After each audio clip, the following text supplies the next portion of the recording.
Next idiom వచ్చేసి to blow one's own trumpet.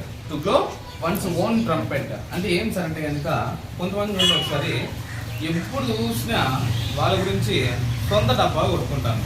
అంటే అవుతున్నా I'm the richest person, I'm the greatest person, I'm the most good person, I'm the best person, ఇట్లా అని చెప్పి చెప్పుకుంటూ ఉంటారు అనమాట. అంటే అవుతున్నా అట్లా ఎవరి గురించి వాళ్ళే డబ్బా కొట్టుకుంటే దాన్ని ఇడియమాటిక్ ఎక్స్ప్రెషన్లో ఎట్లా చెప్తాము అంటే కనుక ఇలా చెప్తామన్నమాట. To blow one's own trumpet, boast about oneself. వాళ్ళ గురించి వాళ్ళే డబ్బా కొట్టుకోవడం అనమాట. Example, my friend always blow his own trumpet. మా ఫ్రెండ్ ఎప్పుడు చూసినా వాడి గురించి వాడే డబ్బా కొట్టుకుంటాడు అని చెప్పే సందర్భంలో ఈడియంని వాడతాం అనమాట. అర్థమవుతుందా?